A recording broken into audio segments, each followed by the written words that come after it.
앞에서 우리가 벡터에 대해서 이야기를 하다가 멈췄었는데, 벡터 방식이란 점, 선, 면, 그러니까 삼각형을 그릴 때에도 점 3개가 필요한 거죠. 그래서 첫 번째 점, 두 번째 점, 세 번째 점에 좌표가 필요하고요. 그 좌표와 내부에 어떤 색깔로 칠해라, 이런 기본적인 정보만 주면 컴퓨터가 그 길이만큼의 거리에 선을 이어주어서 삼각형을 표현할 수 있고 내부에 색도 칠할 수 있게 되는 거예요.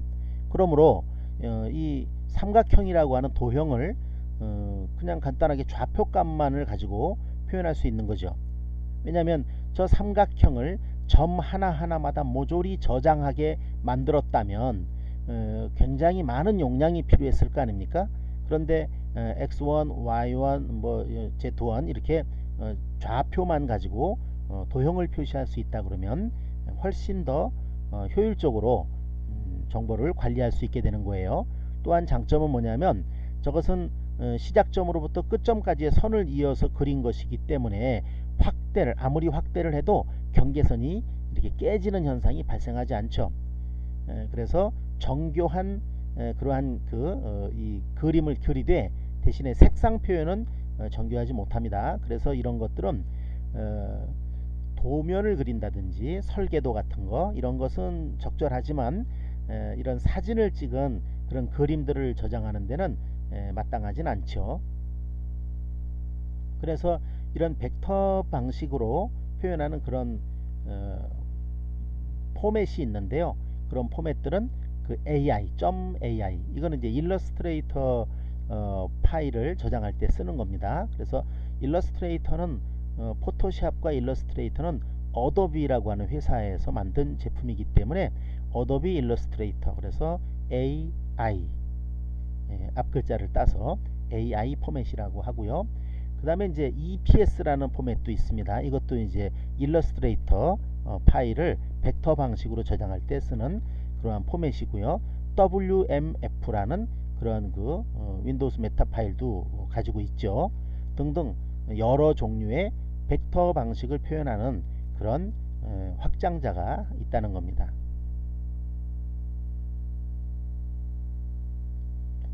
여기에 이제 소리 정보도 마찬가지가 되는 거예요.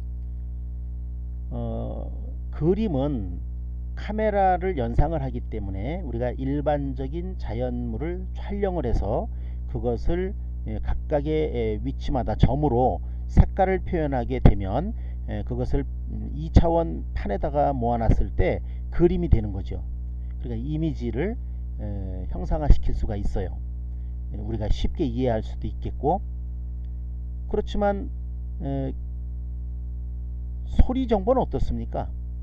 소리는 자연 세계에서 그냥 흘러 지나가는 그런 일정한 소리 값인데 연속적인 어떤 곡선으로 표현이 될 수 있겠죠.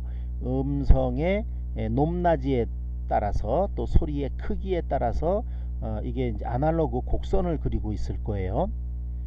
자, 그렇다면 그것을 어떻게 디지털로 저장할 것이냐, 이것이 문제가 되는 거죠. 그래서 그 아날로그 파형에 일정한 간격의 높이를 잽니다. 이게 곡선 그래프이기 때문에 수직으로 나눈 그 각각의 위치마다, 일종의 샘플이라고 하는 각각의 위치마다 그 그래프의 정점을 표시를 해 간다면 그것을 수치로 나타낼 수가 있고요. 그 수치를 이진 값으로 표현하는 겁니다. 그런 다음에 그것을 저장하면 디지털 값으로 담을 수 있는 거죠.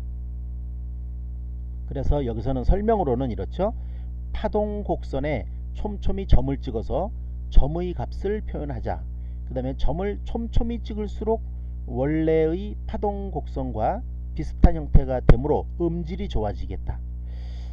듬성듬성 찍으면 원래의 파동 곡선과 모양은 얼추 비슷하긴 한데, 그런데 정밀도가 떨어지겠죠. 간격이 너무 멀어졌기 때문에. 그래서 음질이 떨어지게 돼요. 그래서 이는 마치 이미지를 표현할 때 픽셀의 개수가 많고 적음에 따라서 용량에도 차이가 나지만 품질의 차이가 났던 것처럼 음질에 대해서도 마찬가지로 품질의 차이가 납니다. 시간 간격을 좁게 해서 촘촘히 점을 찍으면 음질이 좋아져요. 파일의 크기는 대신에 커지겠죠. 그리고 비용도 많이 들어가겠고, 시간 간격을 넓게 하면 어떻게 됩니까? 듬성듬성 점을 찍게 되겠고, 음질은 떨어지고 파일의 용량도 작아지게 됩니다. 이렇게 일정 시간 간격으로 점을 찍어서 진폭의 값을 얻어내는 그러한 과정, 이걸 표본화, 샘플링이라고 하는 거예요. 그래서 여기서 추출된 그 각각의 점들을 디지털 값으로 바꾸는 겁니다. 이렇게 그림으로 나타내 봤는데요. 먼저 자연적인 이 세계에서의 소리값이란 이렇게 음이 발생하고 그 음이 음파를 나타내게 됩니다. 음파라고 하는 것은 이렇게 펄스가 이렇게 움직이면서 시간이 흐르는 동안 계속 나타나게 되겠죠. 바로 이제 이렇게 진폭과 시간을 기준으로 그래프를 그려나가게 될 것이다, 이겁니다. 이때 그 각각의 그 위치값을 요 그림에서 본다면 넓은 시간 간격으로 듬성듬성 점을 찍어 봤어요. 요 점과 점의 간격이 넓죠. 요 뒤에 있는 사진 이 그림에서는 사이가 좁죠. 그러므로 이 앞에 있었던 듬성듬성한 값과 그 사이에 점 하나씩을 더 집어넣게 되면 용량이 2배가 되는 겁니다.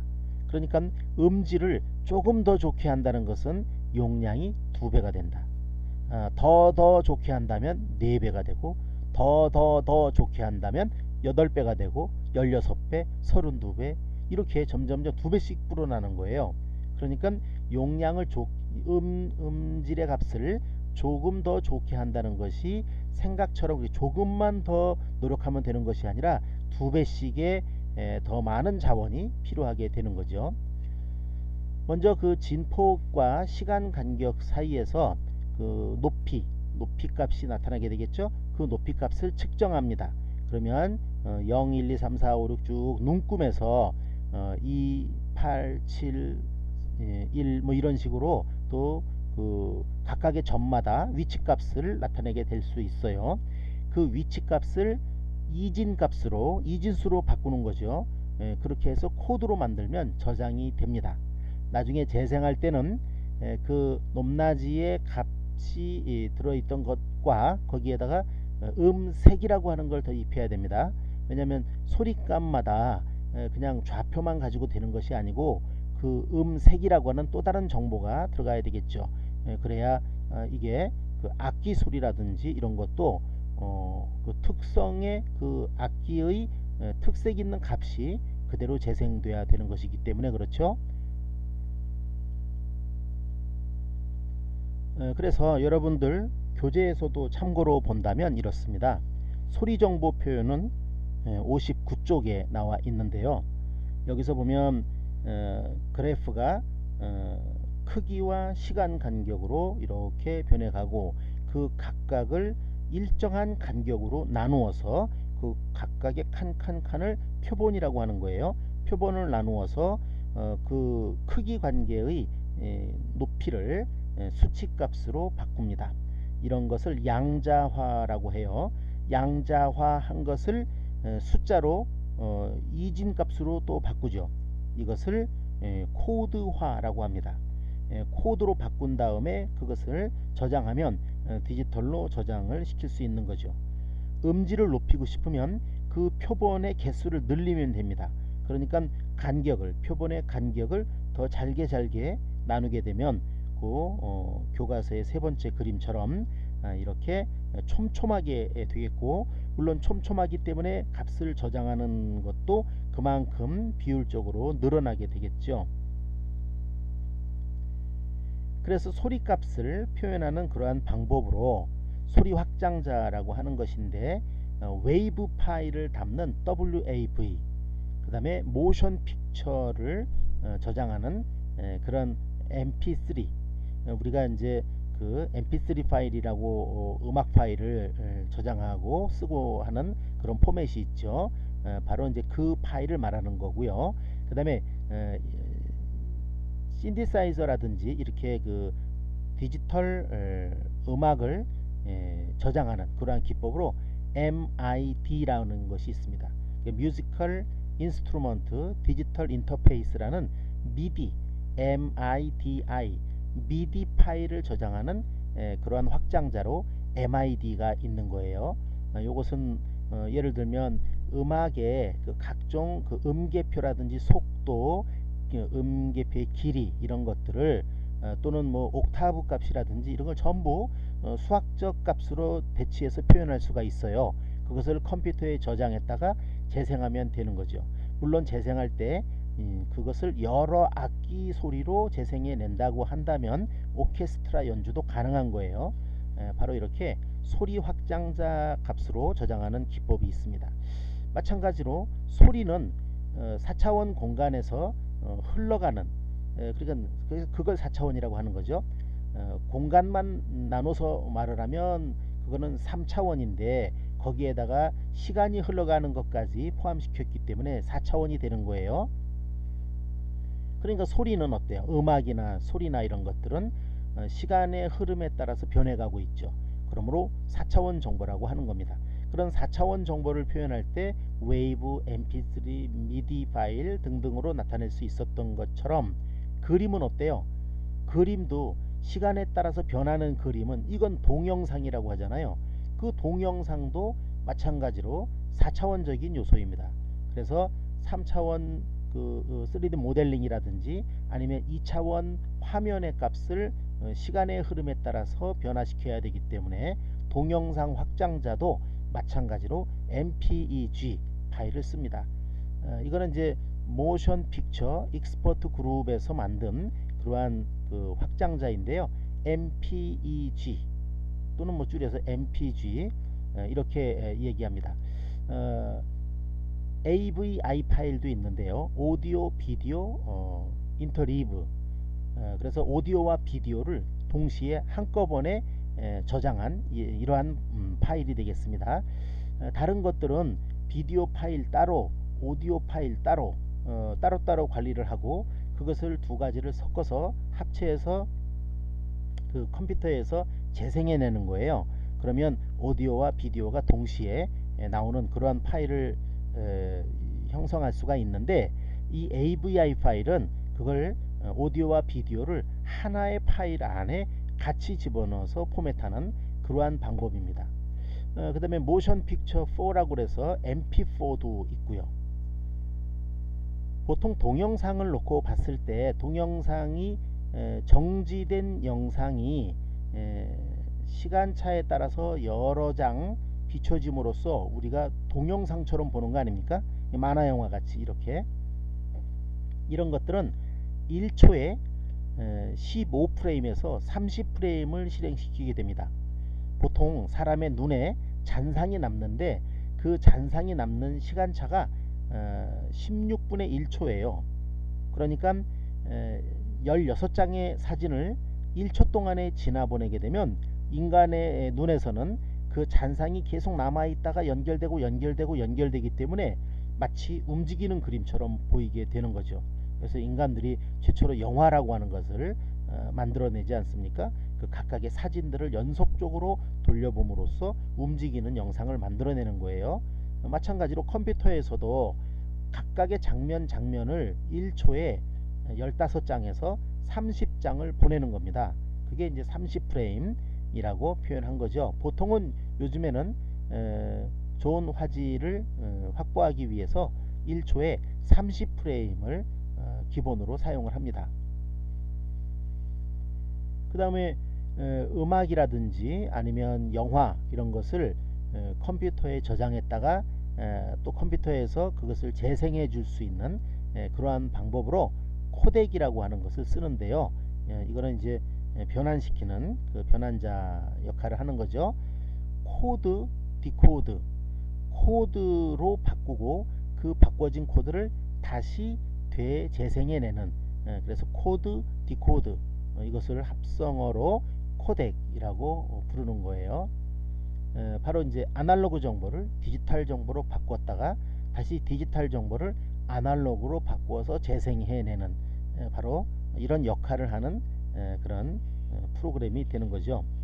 그래서 여러분들 교재 59쪽에도 소리 확장자와 동영상 확장자에 대한 설명이 같이 나오는 거예요. 사실 컴퓨터가 다룰 때는 소리 값이나 그림 값이나 동영상 값이나 사실은 같은 형태로 보게 되는 거죠. 여러분들 교재 58쪽에 있는 것을 조금 더 되짚어 본다면 이렇습니다. 먼저 그림 정보에서 그 비트맵과 비교하는 걸 한번 보세요.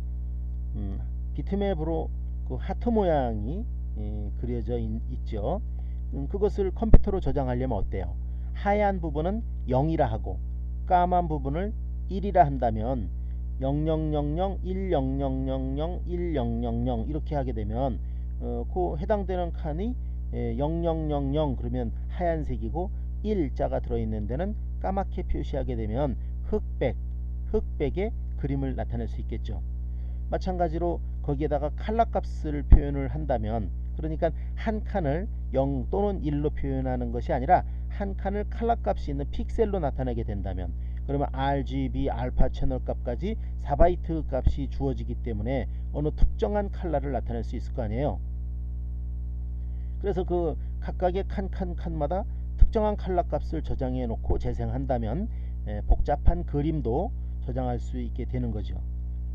그렇게 해서 적용한 것이 그 바로 밑에 보이는 그 나비 모양이 있죠. 비트맵으로 저장하는 거예요. 그 점 단위의 그 화소 픽셀, 그 점 단위의 픽셀을 저장하는 이런 기법을 썼기 때문에 이 나비 끝을 이렇게 확대했다고 칩시다.